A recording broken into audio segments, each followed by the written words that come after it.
to another episode of Classic Gaming Brothers. I'm Zach. And I'm Seth. And we are the Classic Gaming Brothers. That's right. We are the Classic Gaming Brothers. That's right. That was a low-key intro. Yeah, well, it's a little later. I don't want to disturb my neighbors, so gotta keep it low-key. Who are our neighbors? You know, Barry and everyone else in the other room. Oh, that's right. Barry and everybody else. Don't forget about Josh in the glove box. Josh in the glove box. So this episode is coming at you while we are getting prepared to drive out to Pennsylvania. You will have an episode the following Sunday, which is the Sunday after this one, while we are at the convention of Too Many Games. And then you will probably have a post episode at some point in time after we come back from Too Many Games.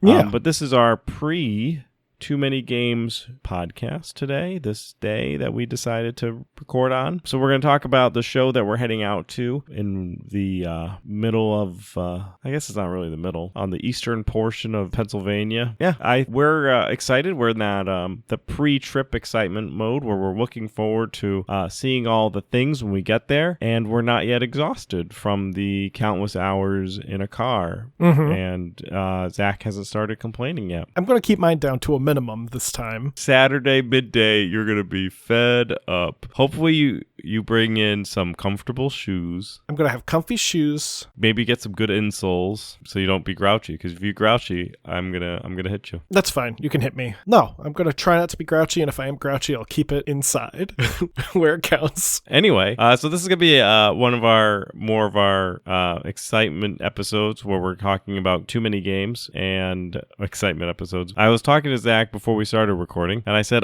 good, this is gonna be one of those talkie podcasts, which he said, what are all the other podcasts then? And I didn't really have a good response, but I guess that I guess this is going to be a little more freeform, I guess is what I was trying to get at. I guess that makes sense. A little less driven by notes, a little more based on just us talking. Yeah, just us riffing on each other, the good stuff that people like to hear or utterly hate. And you're just going to skip. But if it's a Sunday when this episode comes out, unfortunately, you cannot skip this for very long. That's true. Anyway, let's start it off with how we usually start things off.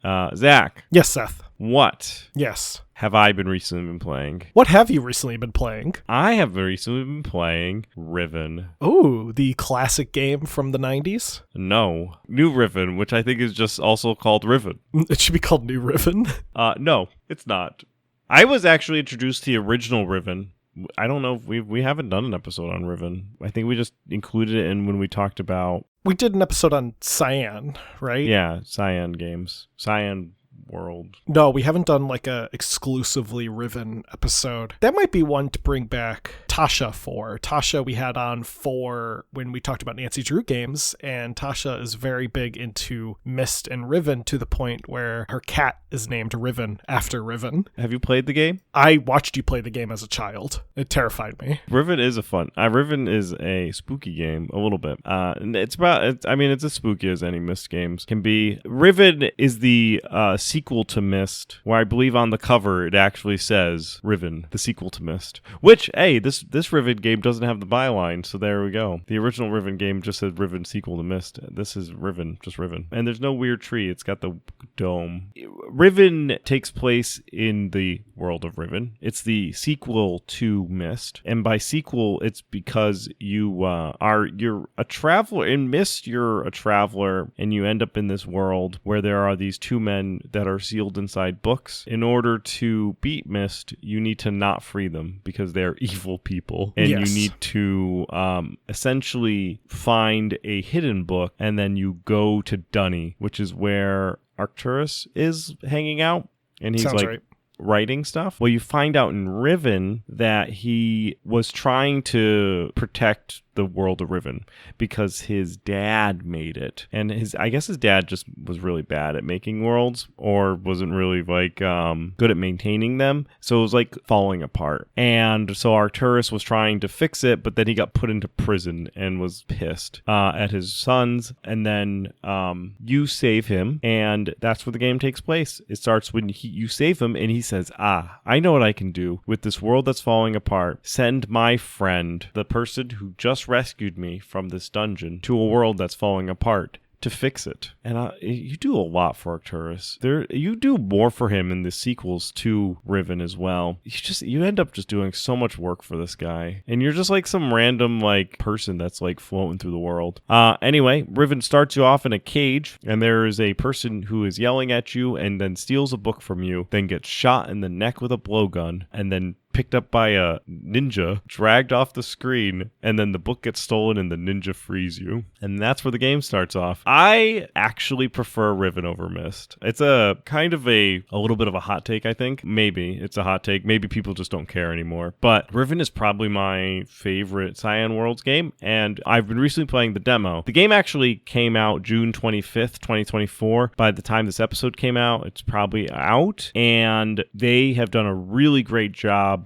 remastering it and bringing it to like the level that like Abduction and Firmament, which are their two like 3D worlds, like 3D generated worlds, are. They did a really good job at like bringing everything up to the standard of those games, and Riven's a great candidate for that. I love the Riven aesthetic. It's very like kind of like steampunk mixed with like a sci-fi vibe. So like more like alien, like an alien steampunk, which I mean, I guess steampunk is a iteration of sci-fi, but it's more like an alien steampunk. And my favorite part about Riven is that there's a linear progression to it, I guess. Myst, you just kind of wander around and like solve puzzles and then kind of go back and go back and forth, pick and choose your worlds. Riven has a little bit of that, but Riven ultimately has like Myst, you take your time, right? You can go and find the pages. You can give almost every single page to either Sirius or Achenar and to almost free them. And then you could find the book that Arcturus is stuck in, but you can take your damn time playing Myst. And there's no sense of urgency. When you play Riven, the world is falling apart. Stuff will just start to shake randomly. It feels like the entire game world is just collapsing. There is a bridge. It's one of my favorite moments. You're walking through and solving a puzzle, and there's a bridge that is a drawbridge, and it works on steam power. And there is a diverter so that you can send the steam power to the bridge to lower it. And in this particular bridge, if you push it, there's like this... It starts to shake, and then all of a sudden the bridge just starts to explode as there's too much energy going into it, and it just blows away and completely cuts off the path forward, which I just think it's just cool. I really like Riven. I was playing through it. I beat the demo. They did a really, really good job at bringing everything, as I said before, bringing it to a modern time. They did a good job at like hooking me. Like I was able to like, I also feel like Riven's puzzles make a little bit more sense. There's like a level of difficulty. You don't want a puzzle to be too easy, but you don't want a puzzle to be too hard. Like I like it when I spend a little time thinking about it, but I'm not like so frustrated. But then solving it and being like, haha, is like a moment like that where I'm like, yes. And Riven has a lot of those. I definitely think, especially early game Riven, it's a lot more easier to progress through it, which then versus like Myst or even like Abduction, and there's like a path going forward, which is helpful. I definitely really dig it, and I think it is, I think, one of Cyan Worlds is their like masterpiece, in my opinion. But yeah, so that's what I've been recently playing is the demo of Riven. I'm excited to, if this was an old Buy Wait Pass segment, I would say that I'm excited to buy it when it comes out on June 25th. But yeah, well, ultimately that's what I've been playing is the demo for Riven. Zach. Yes, Seth. What about you? I have been recently playing a demo as well as part of the Steam Next Fest and also the Indie FPS Summer Showcase, and that is the game Morn, M-O-R-N. Being developed by Joseph Whitehead, Morn is currently, as of the recording of this episode, a in-progress game, a demo, with no specific release date in mind. It's being developed and published by what seems to be a one-person team, and it's a boomer shooter style FPS where you play as a minister at a church and you have to fight a bunch of demons, and your job is to shoot them because that's what ministers do when demons come a knocking. They pull out their shotgun axe combo weapon or their double barrel and they get a blast done. It's a fun game. I like the gameplay and I like the speed. I think it's a very fast-paced shooter similar to maybe Quake or Dusk. However, the aesthetic and the graphics I'm not a big fan of. The aesthetic seems to be pulled almost directly from Minecraft Minecraft. In fact, the level itself I was playing in felt like I was just playing in a Minecraft map with like custom textures, and that's fine. If you like Minecraft and you like playing Minecraft, I think that's fine for what it is. But when you're playing a game that is totally different than Minecraft, it's a little distracting, especially when you can kind of identify like I was walking past something and I was like, oh, that's this object in the Minecraft world just reskinned sort of deal. Ew. It's a little distracting. I think this might be intentional on the part of the developer for this demo because the game does have a level designer, and I think it uses voxel based level building similar to Minecraft in order for ease of access for a new person to go into level designing. However, I'm really hoping that these textures and stuff are like placeholders because it just feels a bit too much like Minecraft at the moment, despite the actual gameplay being more like Quake. So if it had any other aesthetic, I think it would be a definite watch for me. But at the moment, I'm just not that into it. And I think it has promise, but I definitely wish they went in a different direction with the art style. So I'm not really sure if it's a game I'm going to follow up on. But hey, I mean, that's why we have these demos, right? So we can try games out and decide whether or not we want to buy them. Nice. Well, this week we're going to be talking about Too Many Games, the convention that Seth and I will be at next week. So on really from June 27th through the 30th, Seth and I are going to be down in Oaks, PA. And we're going to be going alive.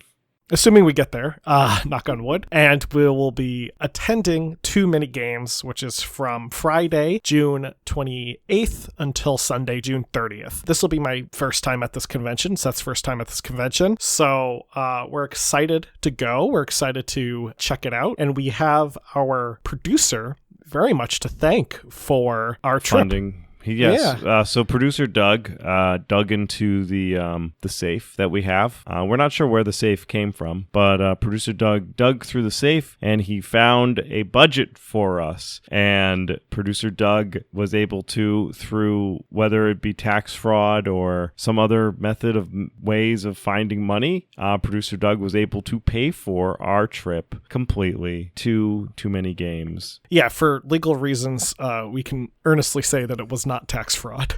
Right. Also, it was not anything to do with any sort of illegal methods of finding money. Producer Doug is just really good at finding money. Yeah, he did have to fire those two people that have been working here forever, though. Who? Us. Oh, yes. I mean, we've never collected a salary, so that's probably where the money came from. You can't fire us if we make no money. He's just gonna hire us back later during the next fiscal quarter. That's why we're doing all these pre-recorded episodes. Anyway, we're going to be at Too Many Games, and we're excited to go. Too Many Games, for those who don't know, is a convention, as we've been talking about, and it's been around for about 15 years. Their first event was held back in 2004 as a free convention called East Coast Gaming Expo, which itself ran for about 3 years and was rebranded as Too Many Games. Actually, it's been around for like 20 years, but I think they don't count some of the years like COVID years and stuff. It's been at a variety of locations in Pennsylvania, and most recently settled at the Greater Philadelphia Expo in Oaks, PA. The convention is organized by Screenwave Media, who are involved in a variety of gaming-related things, such as the Angry Video Game Nerd and the brand Retroware.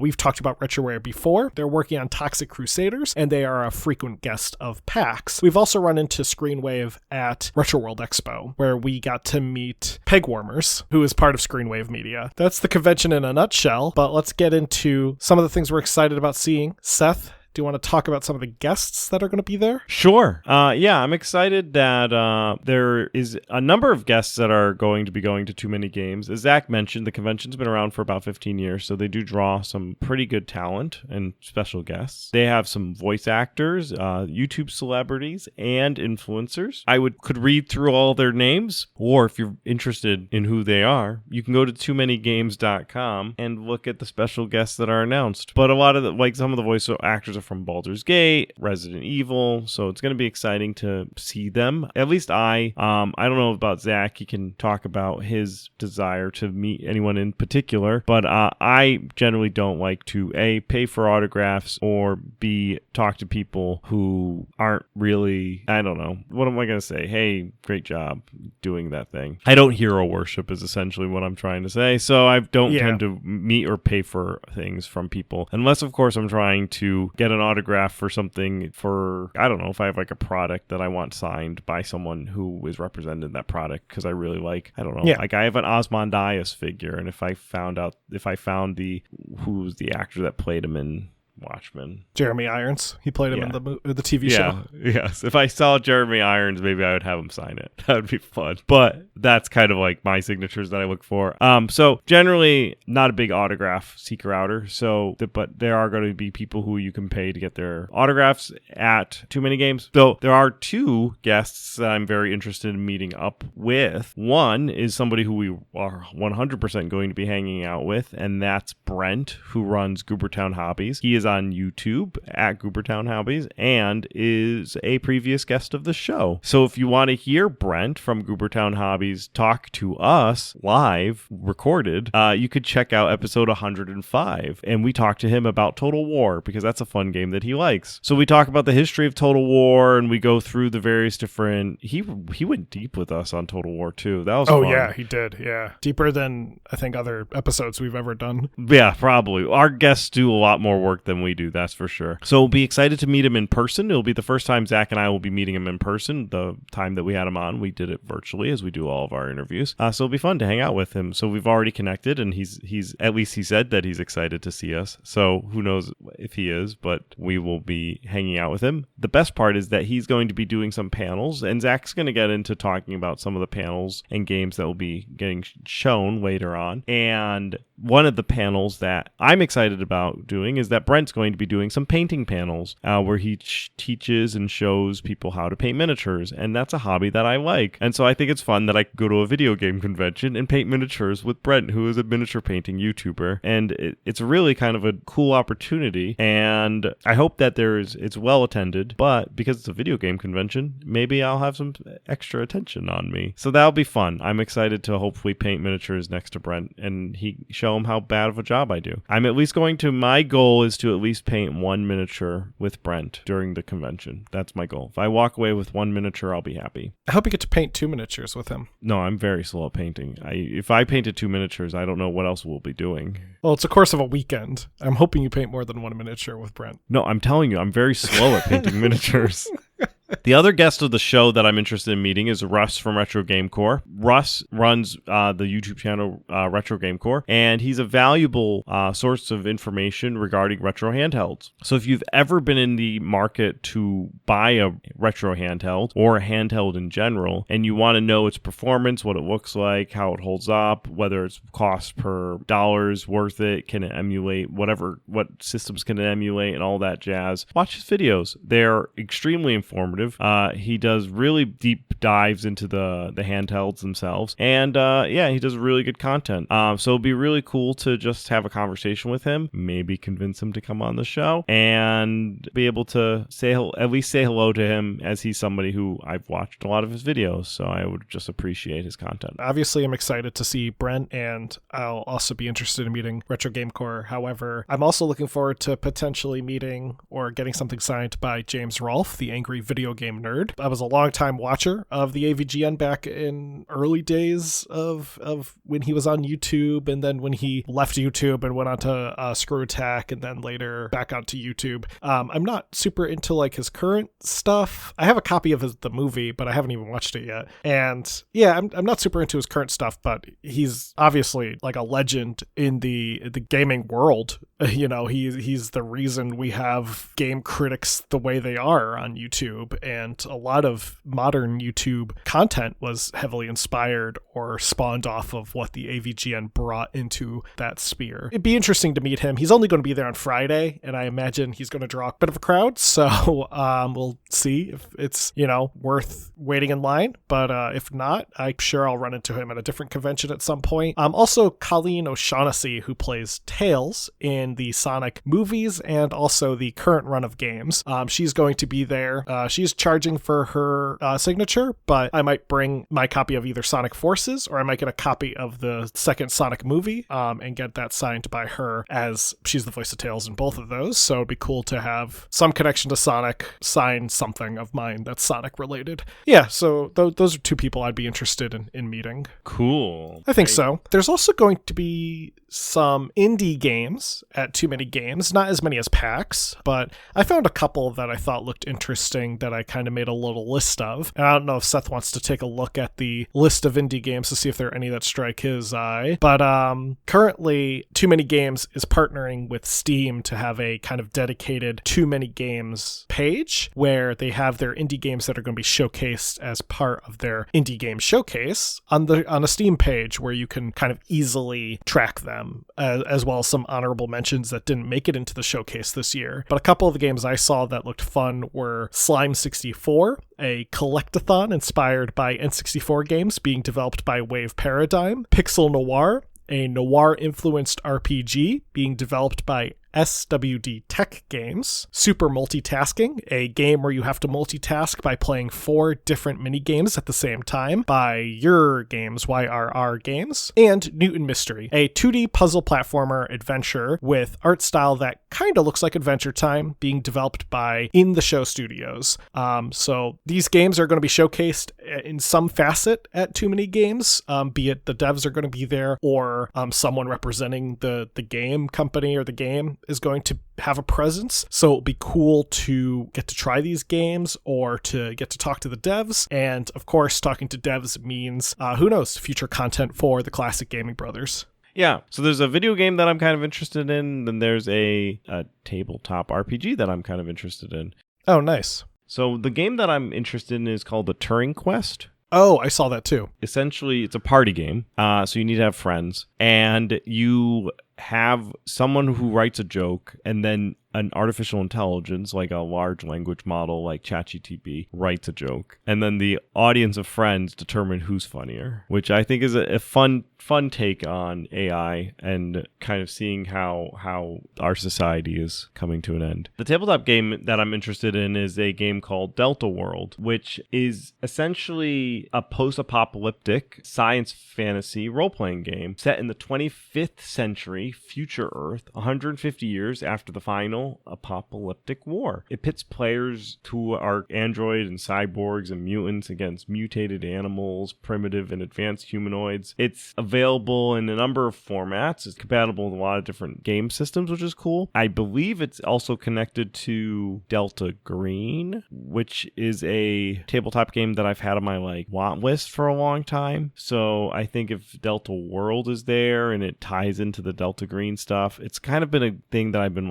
I will pick this up one day. So if they're there and they're showing off something and it's something new, I may walk away with that. Cool. And there is supposed to be a presence of tabletop games at Too Many Games. So it's not just video games, but tabletop games will have a presence in some form, be it the vendors or just, any devs that are there demoing their tabletop game. So yeah, we look forward to trying out some games. I think will be interesting, and I think what we should do, truthfully, is I think that we should get the guidebook, schedule out the panels that either of us are interested in, see what time we have left, and then set some time aside to either browse and shop or to really play games, check out the tabletop. We should dedicate time aside, because there's just, I feel like there's going to be a lot going on at this convention. This is my bet, and we can see if I win the bet or not, but I think this is going to be more like Gen Con than PAX, where there's going to be a lot more interactive and interesting panels and a lot more places to really get into games and try games out and stuff like that, which I know there's a lot of that at PAX, but I feel like PAX, we kind of have a way that we approach PAX and we do it every year. So this will be kind of a cool way to really, I mean, the panels are like already just looking at the panels in too many games, there's like quadruple the number of panels that PAX had. So I think that we really have to budget our time is what I'm thinking, because it's a Friday, Saturday, Sunday convention. Give some early time on Friday to just scope out the show, get some panels that we want to do on Friday. And it looks like stuff goes on till like 8 or 9 o'clock at night. So it's going to be a long day. We'll bring some stuff to keep ourselves awake. Now, on the topic of panels, some panels I was interested in. Most of the ones I'm interested in are actually on Saturday, but there's a few that I thought looked neat. One was Gaming Through Generations, which looks to be a panel that is kind of what this podcast was inspired by, which is the generations that make up, people, and Seth and I are a generation apart, Seth being an elder millennial, me being a little bit of a young blood millennial, but Seth's memories of things like the early 90s and stuff are a bit different than my memories of it. So we kind of went into gaming a bit differently, and it'd be cool to kind of see other people talk about that topic. Another panel I put down as a one that I'm interested in is actually one I think our dad will be asking us to go to, and that is how video games can help with mental health. It's called Neurodivergence and Gaming, and it looks to be a panel that discusses kind of the ways that video games can be used for therapeutic measures for people with mental illness or neurodivergency. There's also another panel called Weird Video Game Consoles, which looks right up my alley and Seth's alley when it comes to our topics. Who knows? We'll probably bring a notepad and steal from that panel, or at least that panel could probably give us some ideas for future episodes. There is a Sonic franchise panel that's going to be held around the same time as the Weird Video Games panel. However, I'll probably end up going to the Weird Video Games panel over the Sonic franchise panel. I haven't decided yet. It'll probably be boiled down to like a last minute, like I gotta decide to go to one of them. There's also a Sonic Live panel separate from the Sonic franchise panel. The Sonic Live panel is going to be hosted by some YouTubers, and some of the YouTubers I'm familiar with, one being The Game Apologist and Goralus64, who are Sonic YouTubers that I have been following and watching for a bit of time now. So I'll be excited to see their panel and the stuff they have to talk about with, like, I think they're doing a Q&A and also doing some like gameplay footage and stuff. Great. There's a lot of panel options right now. I think they're definitely going to be more, for me, it's going to be more of the day of kind of trying to, or like, I need to be like a couple days out kind of researching it. Maybe if Zach does any of the driving, doubtful, but if Zach does any of the driving on the way down, maybe I'll research, or maybe he can help research the panels on the way down. I'll just say them out loud while we're driving. I think a lot of it's going to be what really just going with the flow and figuring out what we want to do and just tackling it from there. Yeah, absolutely. And of course, what is the thing that we'll probably be doing a lot of at this convention, and that is just wandering around the vendor hall and the dealer's room and browsing and shopping. So I'm always looking for stuff. So I'm going to start with you. Is there anything you're in particular looking for? I collect a lot of obscure things for me. So like I collect D&D modules, specifically D&D modules that were released early. We're talking like late 70s, early 80s D&D modules. Right. Preferably first, maybe second edition prints, but I like collecting old D&D modules. I really like the sword and sorcery art style that they have with them. I find some really odd stuff. I have, like, for example, a Marvel crossover with D&D where it's a game system and module of Marvel published with TSR back in the fun. 70s, where you could play as Marvel superheroes in a D&D-esque game. And they kept the same module type of printing, which was like a really fancy colored cover and then like staples that are exposed and like the material kept within the harder cardstock. Essentially, it was like hard cardstock, paper bent in half with a bunch of like light cardstock or white paper stapled in between. And that's like how the modules were built. If you're familiar with any of those 80s, 70s modules, you'll know what I'm talking about. But so far, I'm on the hunt right now to finish a little run of modules. There is a series of modules that are under the N series for novice, and I had N2 growing up, and they had there's N1, 2, 3, 4, and 5. I recently purchased N1 and 4, so I'll be on the lookout for N3 and 5 if I can get those for a pretty good deal. The problem with modules is, like anything in life, there's only a certain amount of money that I'm willing to pay for each one, and I don't generally exceed the budget. So if I do find someone selling them, if they're not selling them for the right price for me, then I won't buy them. But so I'm going to be on the lookout for old D&D stuff. I think one of my really nice finds was I have a complete Dark Sun box set, which we found at Retro World Expo, and it was stuck in somebody's like board games collection. Yeah, I remember pulled that. it out, and I got it for like $50, and it goes for like $150, $200 online any day of the week. So I bought that, and it's now really it capstones it's on my bookshelf, and I display it for everyone to see. So I'm excited about looking for those type of things in a video game convention. Always fun to look for old D&D modules to get some good pricing on them. That's really cool, and I'm sure we'll see something. I don't know if you'll luck out like you did at that Dark Sun module, but I'm sure you'll find something cool. And for me, I'm always on the lookout, of course, for video games, specifically unlicensed and bootleg video games. Probably one of the biggest ones that is like on my radar that I would love to pick up is Super 3D Noah's Ark for the Super Nintendo. I don't have a copy of it. I have a copy of it for DOS. I would love a copy of it for the original Super Nintendo. If I can find the original version of Super 3D Noah's Ark, that'd be great. I'm also looking for any of the games by Sachin that were published on the NES, such as Little Red Hood or Silent Assault. And yeah, beyond that, I've also been on a bit of a VHS kick recently.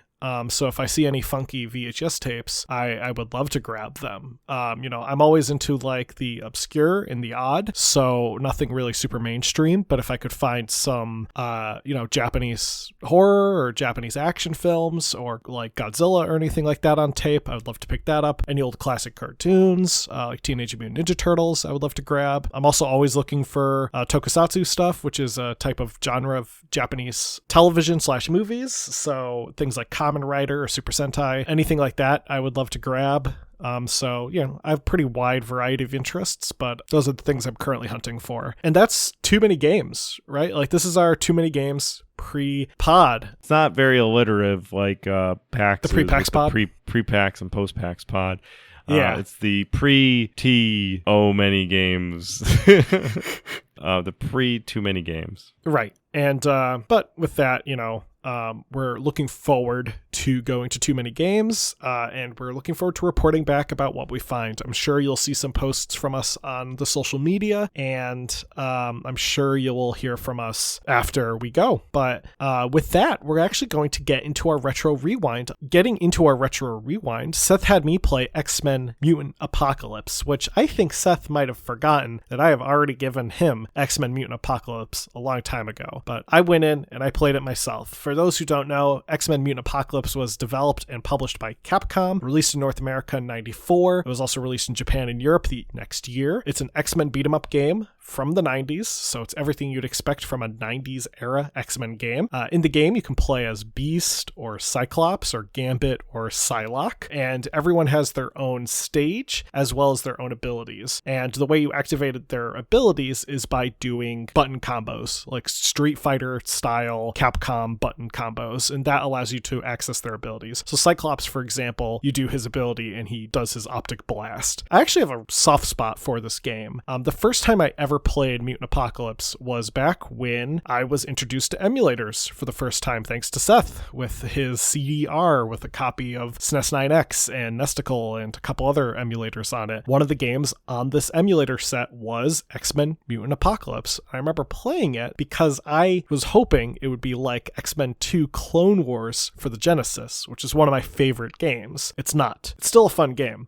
but it's nothing like X-Men 2 Clone Wars. Overall, I think Mutant Apocalypse does hold up. I just think X-Men Clone Wars is the better game. But in any case, Seth, next week you can play SOS, Sink or Swim, for the Super Nintendo. Awesome. And now Zach had me play Tetris 2 for the SNES. The game was released back in 1993 for a variety of systems, including the NES, Game Boy, and of course the SNES, the version that I played. The SNES version was developed by Bulletproof Software, who released the original Tetris to the Famicom back in 1988, and who were integral to obtaining the rights to Tetris from the Russians for Nintendo. Tetris 2 is fun if you like puzzle games, which I do. It has a similar concept of blocks dropping down and you having to make lines, but the twist in this game is that the shapes are occasionally irregular. There are also some blocks that are fixed onto the game board and will disappear when 3 blocks of the same color are matched. Not a bad twist to a classic game. Overall, holds up as any sort of Tetris games would hold up, since the fact that Tetris is a gameplay first type of game.